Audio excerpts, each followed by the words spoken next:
pour la suite de notre première journée des 21h, c'est un autre Étienne Coubard, des Amis de la Terre, qui va venir nous parler de la campagne qu'il mène depuis longtemps contre la multinationale Amazon.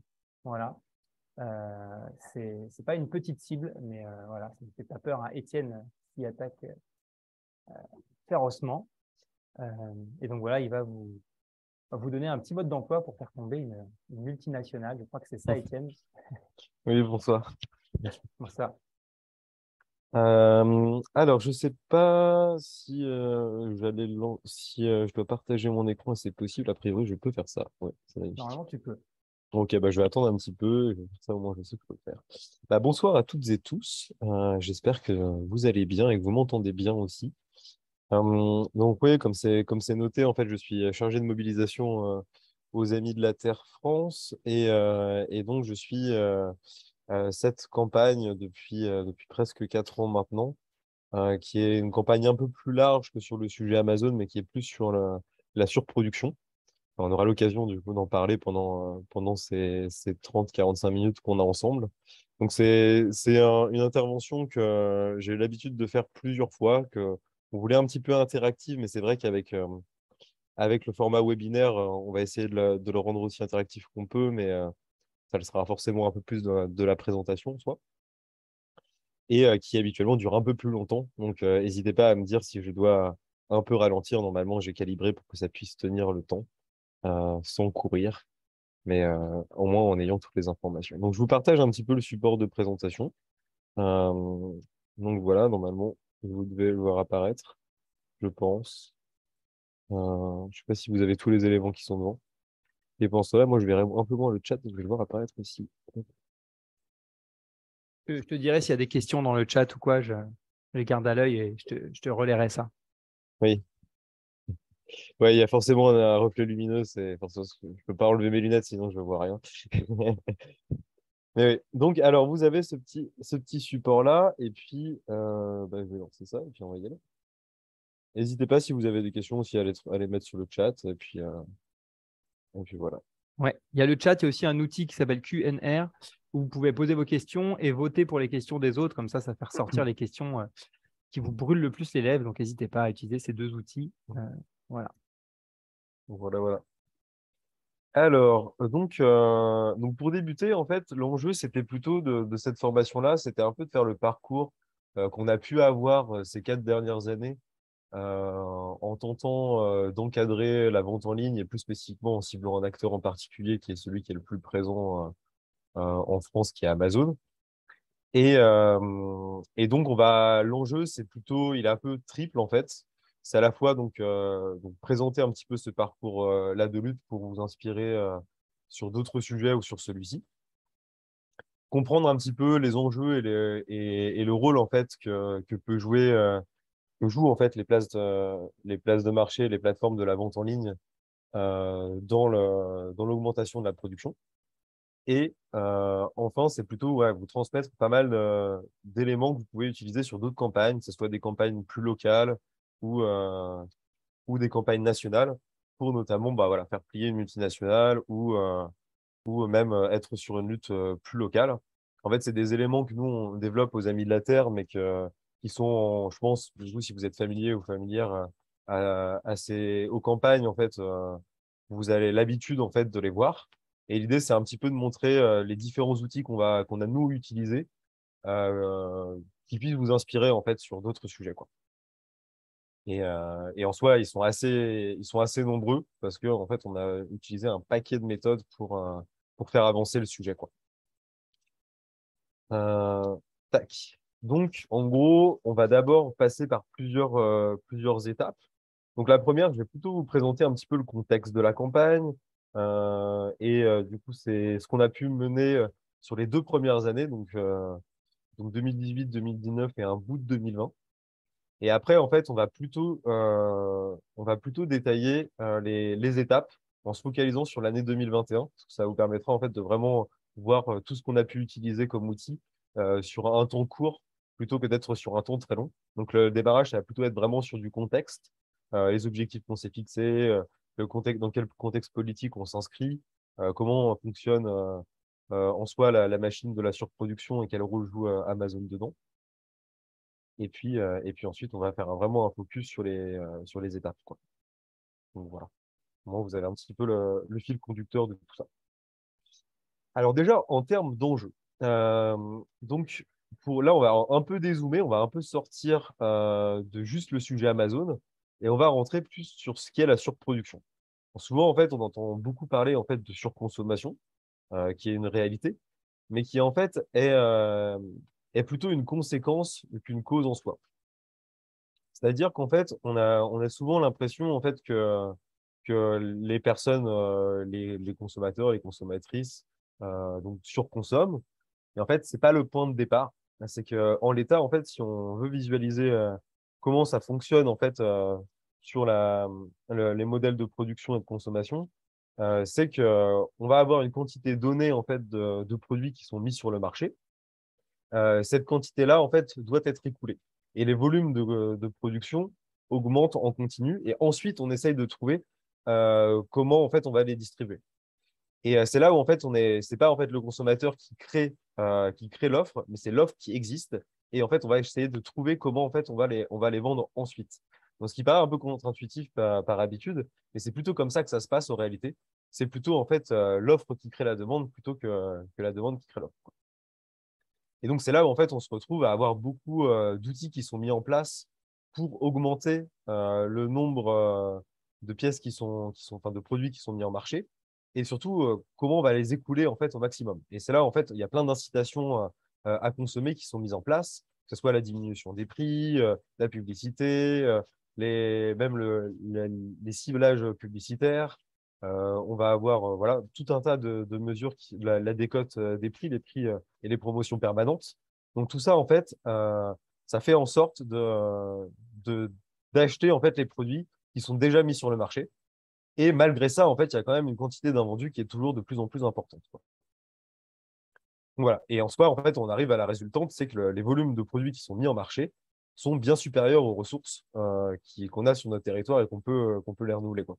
C'est là où, en fait, bah, le fameux jour du dépassement, le jour à partir duquel, en fait, la planète est à crédit et les ressources qu'on a utilisées en une année ont été dépassées. Bah, du coup, cette date, en fait, est de plus en plus courte et arrive de plus en plus tôt dans l'année, quoi. Ça, c'était un peu la partie la plus compliquée. Après, du coup, rassurez-vous, ça va être plus simple.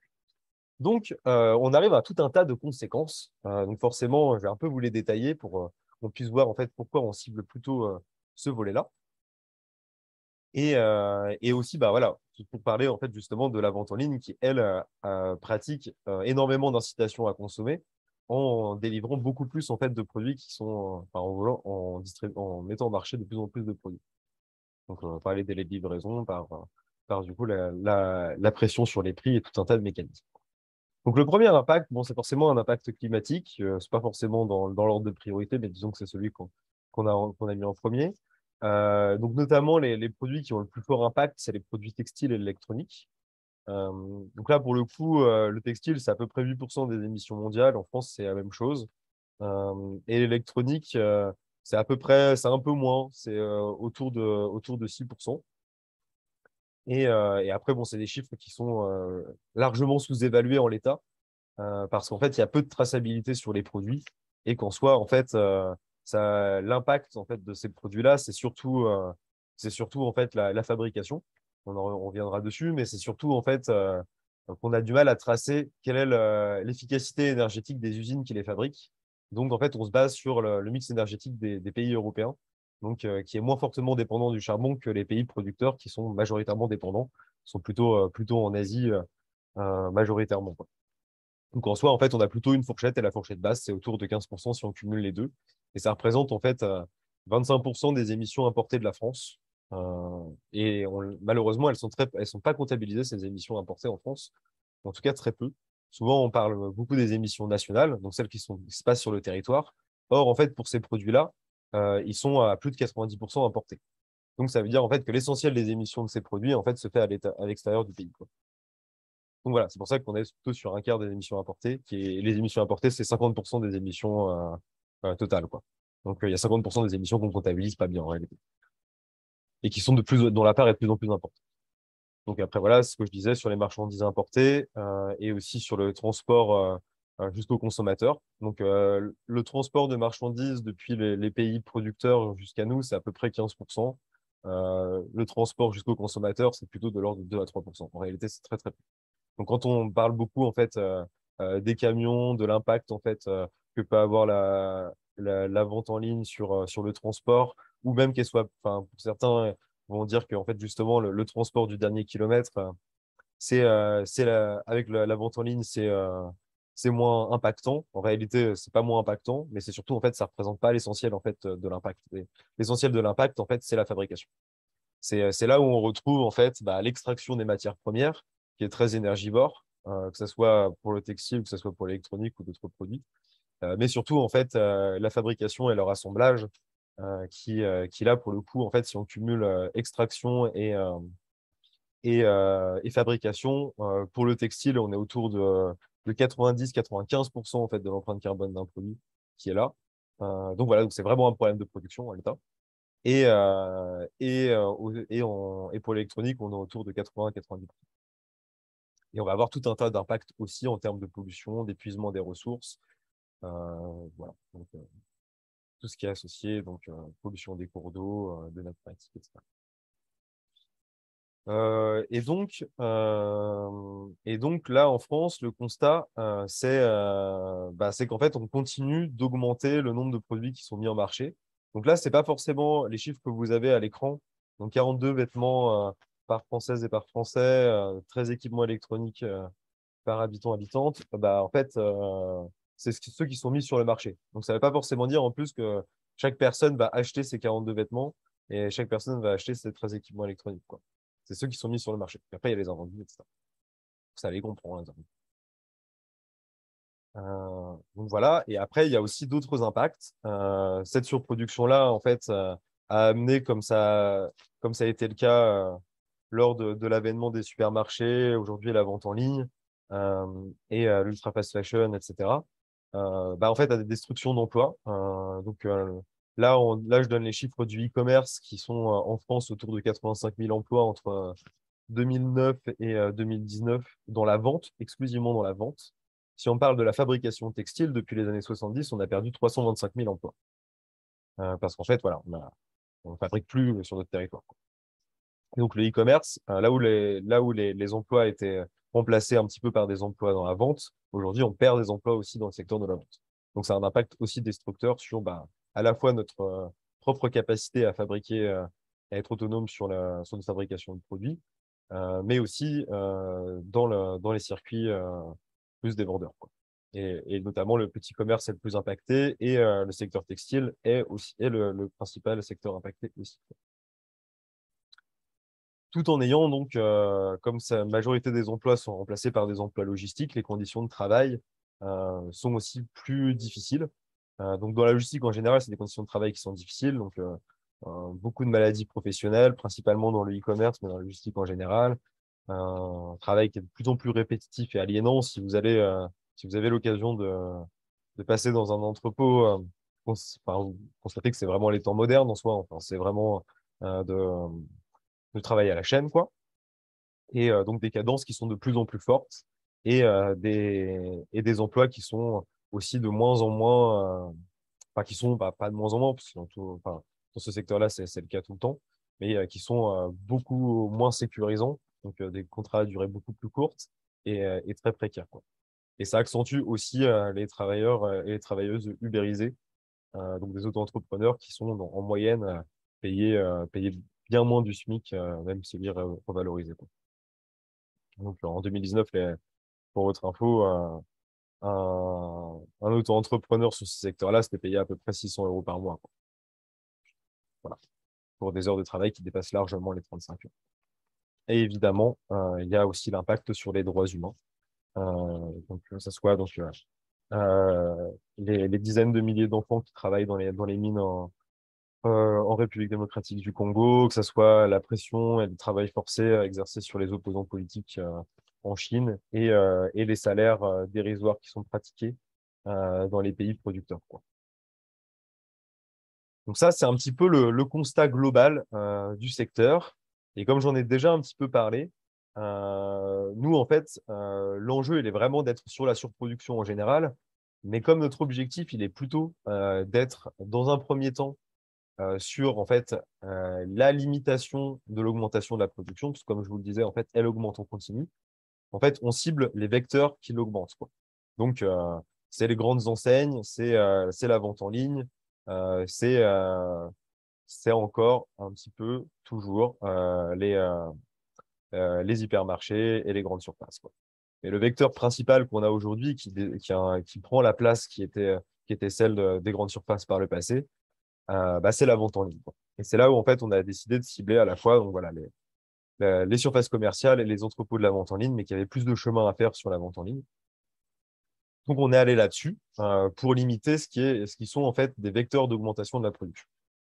Et donc, la vente en ligne, en fait, elle utilise un petit peu les mêmes méthodes que ce qui a été les grandes surfaces par le passé, c'est-à-dire en fait concentrer dans un même site, donc une même vitrine, un même magasin entre guillemets, même il est pas physique, en tout cas pas aux yeux des personnes qui achètent dessus. Il y a un certain nombre en fait de références et des références en nombre beaucoup plus important. Donc, quand on allait dans un petit commerce ou quand on y va encore, on a forcément du coup des commerces qui sont très spécifiques. Là, l'avantage, c'est qu'en fait, on va retrouver tout. On va retrouver voilà, donc, de l'alimentaire, mais aussi tout type de biens et de produits, d'outillage, de décoration, etc. Et donc, à ce stade, en fait, on a un nombre de références qui dépasse les millions, quoi. Les centaines de millions. Là où, en fait, on est plutôt à des centaines de milliers sur les grandes surfaces. Donc, si on prend l'exemple d'Amazon, bon, bah voilà, c'est plusieurs centaines de millions de références donc de produits différents qui sont disponibles, qui sont livrables très rapidement, donc de plus en plus en moins de 24 heures et gratuitement, parce qu'en fait, les abonnements sont l'abonnement Prime, donc ce qui vous permet en fait de bénéficier de la livraison 24 heures est gratuit et suivant la taille de le nombre d'achats que vous faites, la livraison est gratuite. Donc, c'est rapide, il y a un grand nombre, un catalogue important, et les prix surtout sont faibles et de plus en plus bas parce que, en fait, voilà, il y a à la fois des mécanismes d'optimisation slash évasion fiscale en sous-évaluant le chiffre d'affaires, en fraudant la TVA. Donc, ça, c'est les vendeurs qui vendent sur la place de marché d'Amazon fraudent la TVA, donc 98% dans les derniers chiffres. Et c'est pareil sur Cdiscount, c'est pareil sur Zalando. Voilà, c'est les vendeurs de base sur les places de marché de la vente en ligne euh, pratiquent la fraude à la TVA. En tout cas, Bercy n'arrive pas à la récupérer. Donc, ça permet en fait d'avoir des prix extrêmement faibles, en plus d'avoir donc ces opérateurs-là, c'est pas leur activité principale, donc ils ont aussi énormément de rentabilité via à la fois leur d'autres activités. Amazon, c'est le cloud. Alibaba, c'est aussi ça. En fait, c'est-à-dire, en fait, ils ont d'autres activités qui leur permettent aussi de rogner sur les prix parce qu'en fait, ils peuvent faire des bénéfices ailleurs, quoi. Et donc, l'enjeu, il est pour ces personnes aussi donc d'inciter un maximum de consommateurs et de consommatrices à aller acheter. Donc, avec des publicités ciblées, avec des analyses de comportement, avec tout plein d'algorithmes et de publicités qui vont se retrouver un petit peu partout. Enfin bref, il y a une mécanique, notamment en utilisant les réseaux sociaux et leur force de communication, pour en fait bah, faire en sorte que le nombre de produits qu'ils ont à disposition puisse augmenter en continu et que chaque fois, ils vont trouver preneurs et preneuses, quoi. Et donc, euh, et donc, petit à petit, de prendre en fait le pas sur les acteurs classiques, donc que ce soit les petits commerces, les grandes enseignes aussi, les grandes surfaces, pour à terme, bah, comme n'importe quelle entreprise, mais avec des ambitions supérieures, bah, en fait, manger les concurrents, quoi. Et donc être la seule entreprise à distribuer des produits. Ça, c'est l'objectif. Euh, et donc, ce qui facilite la distribution des produits, et là où en fait on peut les attaquer, c'est leur implantation. C'est-à-dire en fait le stockage des marchandises qui, pour Amazon, en fait, est stocké en très grande partie en fait en France. Donc, pour faciliter la livraison, pour pouvoir avoir cette livraison en 24 heures, il faut en fait que les produits soient stockés sur le territoire, quoi. Et donc, il y a un objectif en fait de grandir son expansion, de monter, enfin de construire de plus en plus en fait d'entrepôts pour pouvoir atteindre cet objectif-là. Sans ces entrepôts-là, c'est beaucoup, beaucoup plus compliqué. Et donc, c'est là où, en fait, on se retrouve à avoir plus d'objectifs. Ah oui, j'avais pas vu la petite question. Est-ce que Bercy cherche vraiment à récupérer les taxes et les impôts sur le chiffre d'affaires fait dans chaque pays? Bah là, en l'occurrence, il peut récupérer que le chiffre d'affaires qui est fait en France, quoi. Et donc, bah, après, après en l'état, on peut dire que oui, il y a un enjeu parce que ça, sur ce qui est perdu par les places de marché, donc les acteurs de la vente en ligne, c'est 5 milliards par an. Donc, ça correspond à peu près au budget de l'hôpital public, quoi. Donc, c'est quand même énorme en soi, annuel. Donc ouais, il y a quand même cette ambition-là. Après, donc, c'est comme d'habitude. Est-ce que la volonté politique, elle est aussi forte que les ambitions? Ça, c'est un peu difficile à dire. En tout cas, en fait, ça serait possible de la récupérer. Et ça serait surtout possible, en fait, de se dire, en fait, que si les vendeurs qui vendent sur Amazon ne payent pas la TVA, c'est à la place de marché d'Amazon de les payer. Donc ça, en tout cas, pour la TVA, c'est possible. Pour la question du chiffre d'affaires, là, la question, elle est beaucoup plus compliquée parce qu'en fait, c'est vraiment des montages qui sont bien foutus et dans lequel, en fait, bah, la, l'hébergement, en fait, Amazon n'a pas de siège officiel en France, son siège est au Luxembourg et donc il y a aussi le secret des affaires aussi. Voilà. Donc, voilà, il y a évidemment une volonté politique derrière. Mais en tout cas, sur la TVA, elle serait réglable facilement, quoi. Tout est une question de volonté, quoi.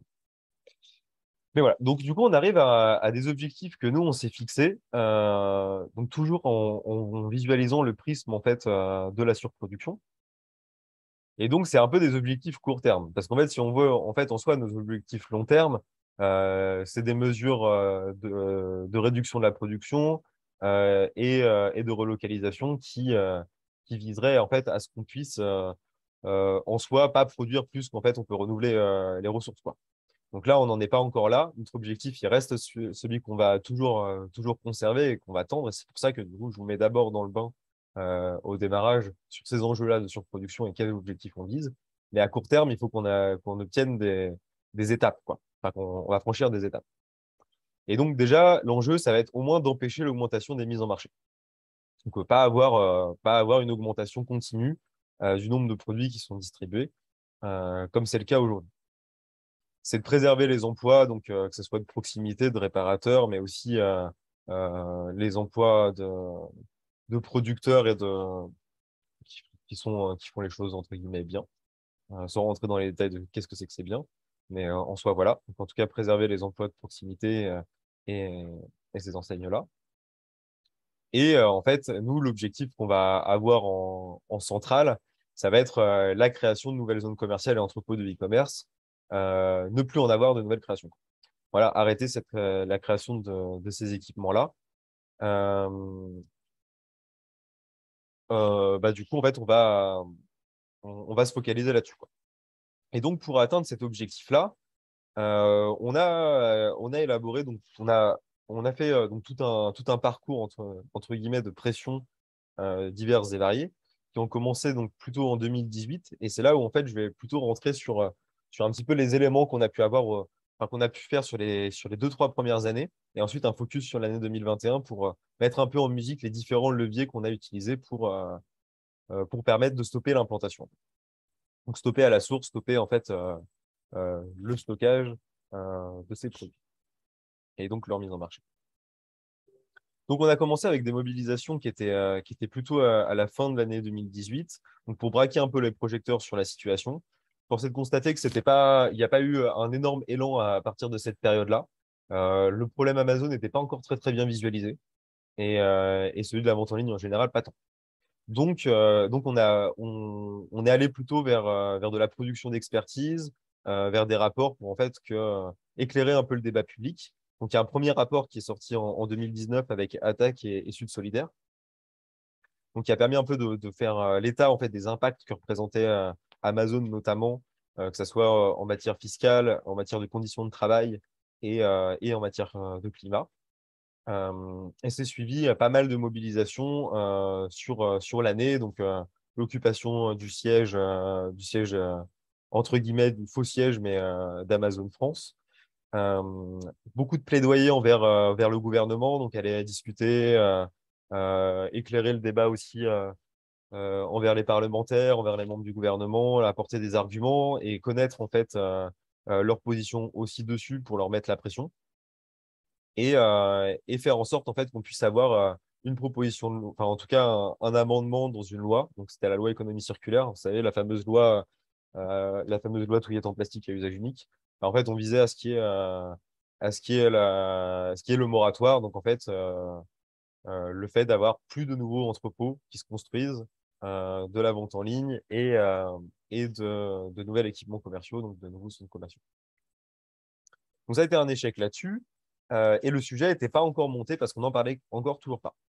Donc ensuite, on a démarré en 2020 où là, il y a eu beaucoup plus d'actualité. En fait, forcément, la visibilité a énormément augmenté par rapport au premier confinement et le fait qu'Amazon s'est retrouvé à être dans les seuls vendeurs à pouvoir vendre d'autres produits que de l'alimentaire. Et donc, dans ce cadre-là, on s'est mis en lien en fait avec Sud Solidaire pour porter un recours pour protéger en fait les salariés qui dans les gros entrepôts en fait ne bénéficiaient pas de conditions suffisantes pour être protégés de la pandémie. Et donc, c'est suivi en fait à la suite de de cette actualité-là.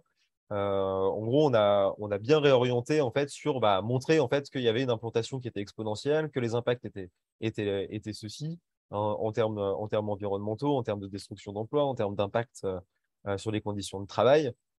Et en fait, en saisissant la fenêtre pandémie et risque sanitaire dans les entrepôts, on a pu débrayer sur le reste.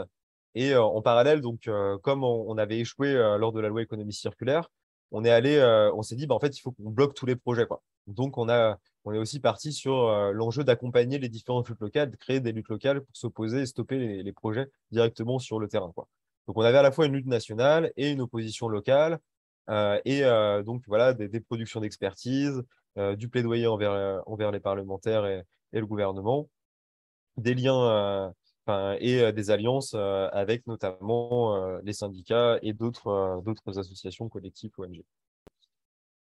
Et en fait, à la fin, enfin, au milieu de l'année 2020, face à tout ce remous-là, en fait, qui a pris entre mars et juin, beaucoup d'articles, de sujets, il y a eu une proposition de loi qui a été déposée par Delphine Bateau, par en fait un groupe parlementaire éphémère issu d'anciens non-inscrits. Bref, en gros, il y a eu un dépôt d'une proposition de loi. Et il y a eu surtout en fait la loi climat qui rendait en fait ces mesures phares et dans lequel se retrouvait en fait un moratoire sur les équipements commerciaux. Donc en fait, on avait deux cadres qui allaient discuter à partir de septembre 2020 jusqu'à juillet 2021. Et c'est là où en fait on va se focaliser sur ce qui a pu être mis en place là. Et donc ce qu'il faut se dire, c'est que en soi, on a eu avec toutes les rencontres qu'on a pu avoir, donc avec les parlementaires et autres collabs du gouvernement, des blocages permanents. C'est-à-dire en fait qu'en tirant le fil, on savait que quand on faisait des actions en ciblant directement Bercy, en ciblant directement le gouvernement, en ciblant directement le ministère de la Transition écologique, en fait, tout ce qu'on nous disait systématiquement, c'est que c'était pas possible, que les impacts étaient trop faibles. En gros, on nous emmenait sur d'autres sujets. Et qu'en fait, voilà, c'était la volonté politique, elle était toujours en fait de ne pas de favoriser en fait le développement de la vente en ligne et sous plein de prétextes, que ce soit préserver ces discounts alors qu'ils ont les mêmes impacts, même si du coup ils vendent juste plein de produits, que ce soit en fait l'aménagement sur le territoire de ces entrepôts-là. En fait, ils voulaient enfermer le sujet sur un débat d'artificialisation des sols, alors que certes, il y a un sujet d'artificialisation des sols, mais le sujet est vraiment un sujet de surproduction et d'impact sur les destructions d'emplois. Donc voilà. Mais en soi, en fait, un blocage présent et un blocage qui allait en fait qui était aussi présent au niveau de la Convention citoyenne. C'est là où en fait le fameux moratoire sur enfin, sur les équipements commerciaux qui a été proposé par les membres de la Convention excluait la vente en ligne. excluaient la vente en ligne parce qu'en fait, ils ont menti aux membres de la Convention citoyenne. Ils leur ont dit que ça serait inclus, sauf qu'en fait, un entrepôt, c'est un entrepôt logistique et c'est pas un entrepôt et c'est pas un équipement commercial, c'est pas un magasin. Donc, ça rentre pas dans la même classification au niveau de la loi. Et donc, en fait, le moratoire en l'état, même si la vente en ligne vend des produits, c'est considéré comme un entrepôt. Donc, ça ne serait pas touché. Ça, ils le savaient. Et donc, il y a eu cette volonté-là d'exclure.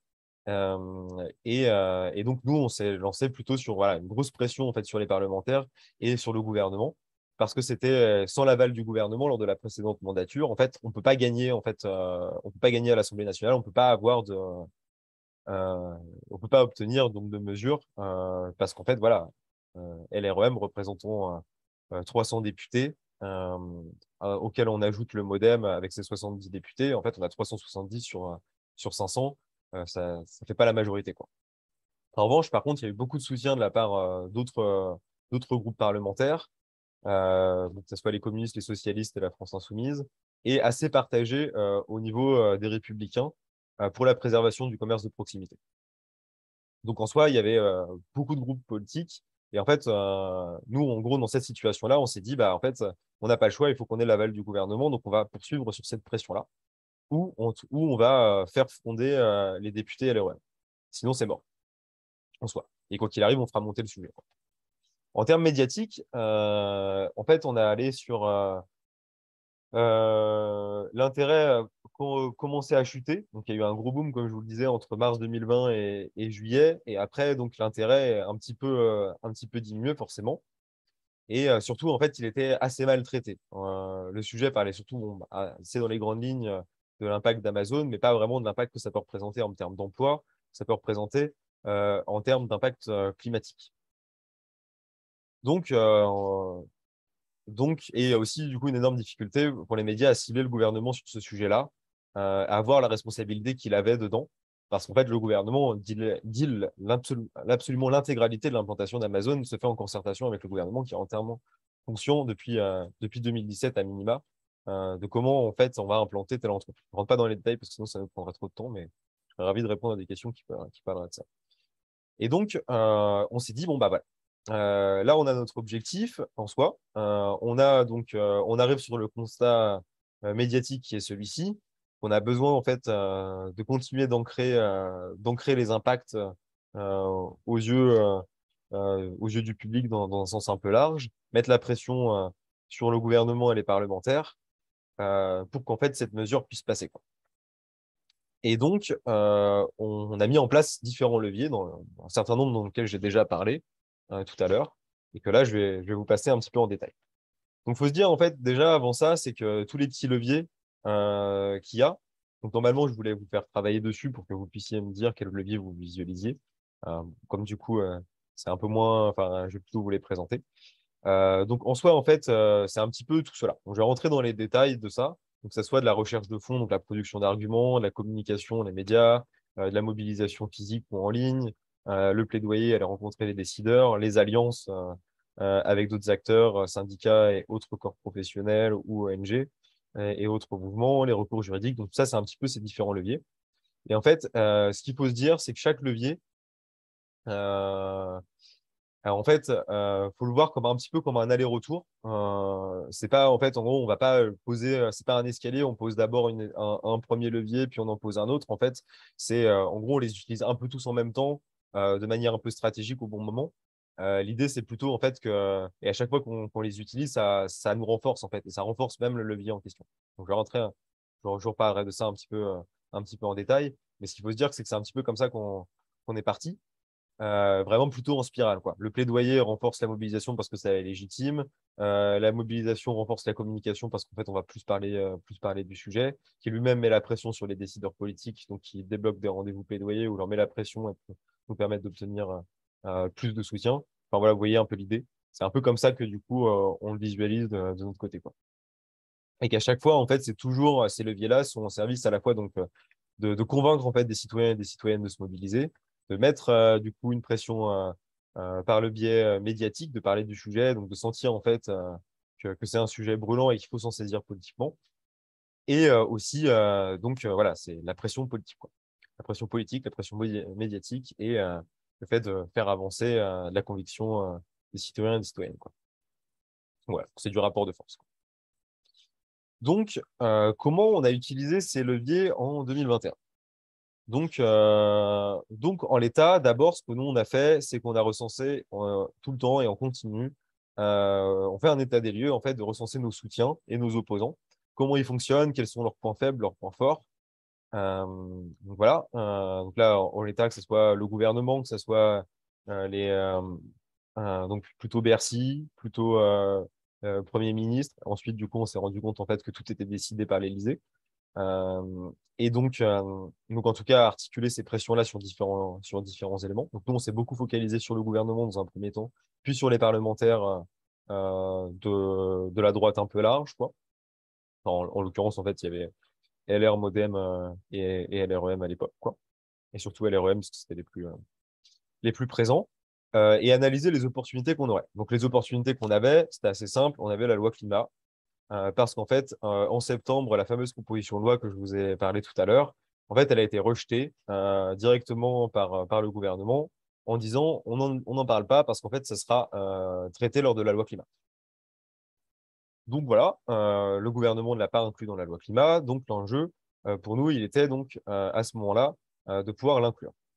Donc de mettre la pression sur le gouvernement pour qu'il l'inclue ou de mettre la pression sur les parlementaires pour qu'ils l'incluent. Donc notre opportunité, c'était plutôt la loi climat, quoi. Et nos soutiens, ça a été les commerçants et d'autres ONG aussi. Les syndicats se sont pas trop mis dessus, mais la Confédération des commerçants de France, qui représente plus d'1 million d'emplois dans les TPE, PME du commerce, donc en fait c'est le commerce de centre-ville, les petites boutiques, quoi. Elles ont été des soutiens assez francs sur ce sujet-là. Donc on a beaucoup travaillé avec ces personnes et on s'est entouré aussi bon, bah, voilà, des luttes locales qu'on accompagnait et des autres ONG. J'accélère un petit peu. Et en parallèle, donc là, on avait un petit peu nos alliés. En parallèle, donc ça, c'est un peu le premier levier. Le second, donc notre recherche d'argumentaire. Donc faire un travail continu de fond. Donc là, on a posé le débat. On nous a dit, bah, en fait, vous n'avez pas de preuve en fait, que ça détruit des emplois. Bah, bim, on pose un rapport. Boum, ça a détruit 4,5 000 emplois ces 10 dernières années. Est-ce qu'on va enfin faire quelque chose, en fait? Euh, et donc, on a posé ce truc-là pour avoir alimenté le débat dessus. Ça a pas mal servi de base parce que beaucoup on parlait, oui, ça détruit des emplois, mais on n'avait pas de chiffres clés en France. Là, au moins, le débat il était clair. Ça a servi d'alimenter, ça sert à alimenter le débat public, ça sert à avoir du coup de la presse qui en parle, et ça sert aussi bah, à contrer les arguments politiques du gouvernement et des opposants aux questions, que ce soit Amazon et la Fédération de la logistique. Et surtout d'être identifié pour pouvoir, enfin, pour que quand on publie quelque chose, en fait, rapidement, on voit en fait que c'est nous et en fait, on nous fait confiance aussi, quoi. Donc, sur le volet alliance, j'en ai parlé. Et en fait, l'alliance, avec les commerçants, elle est pertinente parce qu'en fait, en gros, l'enjeu, il est aussi de gagner en crédibilité. Là, c'est des personnes qui sont impactées au quotidien, qui ont perdu leurs emplois, qui sont sous le coup de fermeture, quoi, de dépôt de bilan. Donc, ils sont légitimes, en fait, aussi à s'exprimer. On n'est pas juste, en fait, les écolos entre guillemets, qui parlent d'un sujet, mais en fait, c'est euh, c'est des personnes qui sont impactées, quoi, qui mettent la pression, qui parlent dans les médias, qui vont rencontrer aussi les parlementaires et le monde du gouvernement, et qui vont aussi se mobiliser. C'est un enjeu pour pas être isolé et pas être les seuls à dire quelque chose et être peu crédible, quoi. C'est un enjeu de légitimité et surtout de montrer qu'on est ancré dans le réel, quoi, aussi. Voilà. Et que c'est aussi des contre-pouvoirs qui sont plus efficaces aussi que nous d'un certain point de vue. Et aussi en faisant preuve un petit peu comment dire, je sais plus comment on dit, mais bon, vous voyez éviter quoi. Euh, Après, donc forcément, donc le levier du plaidoyer, donc là qui est à la fois donc transversal puisque j'en ai beaucoup déjà parlé, donc produire de l'argumentaire, rencontrer, convaincre, être pas les seuls en fait à rencontrer aussi là en l'occurrence le gouvernement et les parlementaires. Et aussi l'enjeu en fait d'avoir des relais, donc en gros d'identifier un petit peu des parlementaires pour avoir toujours en fait aussi en plus donc des commerçants etc de nous d'autres personnes qui vont parler et qui vont aussi avoir leurs entrées d'un point de vue médiatique et faire un peu argument d'autorité, quoi. Donc, l'enjeu aussi du plaidoyer, c'est aussi de trouver des parlementaires ou autres qui peuvent en fait se saisir du sujet, quoi. Et surtout, en fait, d'obtenir aussi des informations. Ça nous permet en fait justement d'améliorer notre argumentaire et de les contrer, quoi. Et donc après, on voit le levier bien connu de la communication classique, que ce soit des relations presse, des sorties de rapports comme j'en ai parlé, des communiqués de presse un peu réactifs quand on voit qu'on a une actualité, on se met dans la brèche pour continuer d'alimenter le sujet, réagir, etc. Évidemment sur les réseaux sociaux, sur des personnes qui vont être un peu plus influentes. J'ai parlé de parlementaires, ça peut être aussi des personnes un peu plus connues, qu'on peut appeler en général influenceurs ou influenceuses, quoi, qui servent à relayer, à alimenter le débat. On a fait beaucoup en fait d'interpellations aussi sur les réseaux, c'est-à-dire en fait j'en parlerai un peu après, mais donc organiser des groupes de personnes qui vont diffuser massivement sur les réseaux le message et mettre la pression en continu dans un harcèlement bien non violent, mais en tout cas de répéter en fait aux parlementaires sur les réseaux, les afficher, montrer leur position, pour qu'en fait voilà, on montre qu'ils soient attendus sur ce sujet. Et donc, ça permet en fait justement d'alimenter encore le truc, évidemment, de produire du contenu. Et en fait, tout ça, ça nous sert aussi à nous organiser. Et donc, en fait, nous, on a fait pas mal d'interpellations sur les réseaux à cette période-là, lors des débats qu'il y a eu à l'Assemblée. Et on a aussi beaucoup mobilisé, donc notamment mobilisé dans le sens où il y avait pas mal de personnes qui ont entendu parler de ce qu'on faisait. Et donc, en gros, on les accueille, on les forme et on organise un petit peu le combat dessus, quoi. Donc, en fait, on a eu plus de 50 personnes qui ont rencontré leurs propres députés dans leur territoire, qui ont fait du phoning. On a phoné quasiment tous les députés, et particulièrement LREM et LR. Et en fait, on a eu justement une vague de personnes qui en fait, faisaient monter le sujet sur les réseaux sociaux euh, et qui ciblaient les parlementaires pour qu'en fait, sentent qu'ils soient attendus sur le sujet, quoi. Et ça aboutit au fait en fait, qu'on a eu plus de la moitié de l'Assemblée nationale qui a déposé un amendement en faveur du moratoire, quoi. Donc, ça a plutôt bien marché en l'état. Euh, En revanche, et on a fait aussi, donc, et je vais bientôt m'arrêter. Euh, et donc, on a mené aussi donc, des actions physiques à Bercy, à l'Assemblée nationale,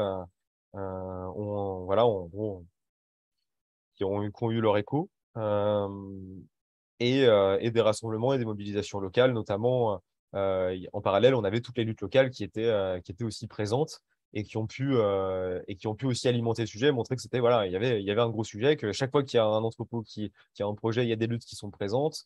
Chaque fois qu'une lutte locale, en fait, va avoir son actualité, va avoir son opposition, va avoir son recours juridique, et ben, en fait, ça alimente aussi le narratif national, et une mesure nationale va appuyer la légitimité et légitimiser la lutte locale en question. Donc en fait, c'est vraiment un cercle, un aller-retour entre les deux, qui rajoute encore un faisceau là-dedans.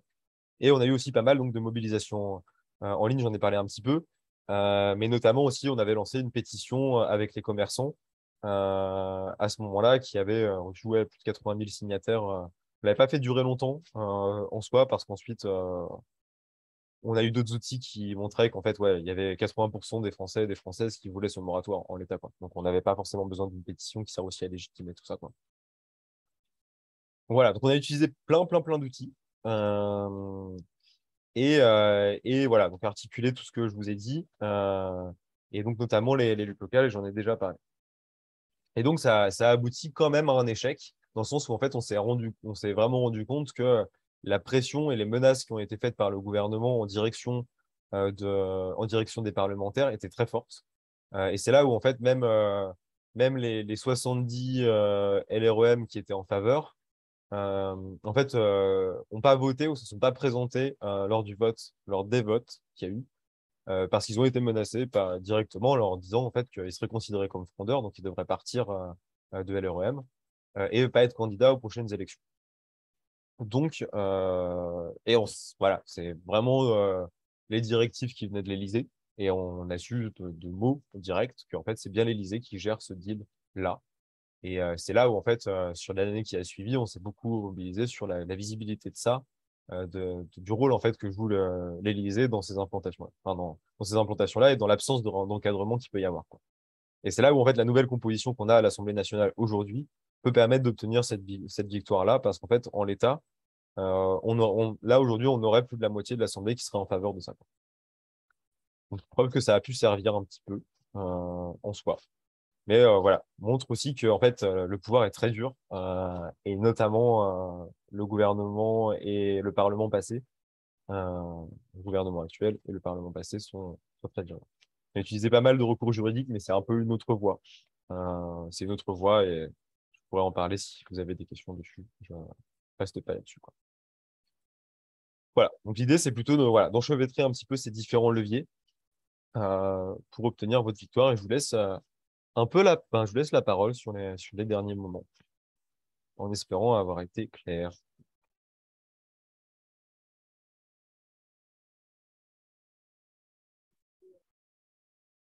Merci beaucoup, Étienne, pour cette présentation très intéressante. On sent que 45 minutes, ce n'est pas suffisant pour détailler toute cette campagne que tu as portée sur plusieurs années. Donc, j'invite tout le monde à aller aussi sur le site des Amis de la Terre pour avoir plus de détails. Il y a Étienne Godinot qui te dit bravo pour l'analyse économique et politique, indispensable avant de passer à l'action. Il a bien raison. Il faut bien étudier ses adversaires avant de choisir la stratégie, non violente, toujours, évidemment. Il y a eu une question à laquelle je me suis permis de répondre en liant vers le rapport que vous avez fait. C'était quelqu'un qui cherchait des sources. Il n'y a pas eu énormément d'autres questions. Et de manière, on ne va pas avoir beaucoup trop de temps puisque l'intervenante suivante a une contrainte sur la fin. Donc, on va passer directement à la suite. Je vais quand même partager les dessins qui ont été faits par Étienne Lecroix avec nous, pendant cette intervention. Alors, donc ça, c'est un ancien dessin qu'il avait déjà fait. Il n'a pas fait pour l'occasion, mais qui représente bien. Donc, Amazon qui déchire le livre du droit. Voilà, également celui-là. Un livreur Amazon qui dit on a de plus en plus de boulot. On livre à domicile plein de lettres de licenciement. Voilà, pour faire référence à la destruction des petits emplois, des emplois dans les centres-villes, notamment par les entrepôts de e-commerce. Et Amazon qui mange la planète. Voilà. Ça représente bien, je pense, ce que tu nous as dit, Étienne. Voilà. Merci en tout cas, Étienne, pour cette intervention. C'est très intéressant. S'il y a des questions qui arrivent, après, on te les transmettra de toute manière. Très bien. Ouais, très bien, bah, n'hésitez pas du coup. Je pense que à me contacter. Je pense que vous pourrez peut-être, ou aussi à besoin en fait de vous transférer le PowerPoint si ça vous intéresse ou certains éléments. N'hésitez pas. Super, bah, merci beaucoup. Bah, On merci à n'hésitera pas. vous. Bah, ouais, c'était super intéressant. Bonne chance pour continuer ce combat. On vous soutiendra jusqu'à ce qu'il n'y ait plus d'Amazon. Merci beaucoup. Allez, Merci à toi. bonne continuation et puis bah, profitez bien des autres interventions. À très vite. Merci.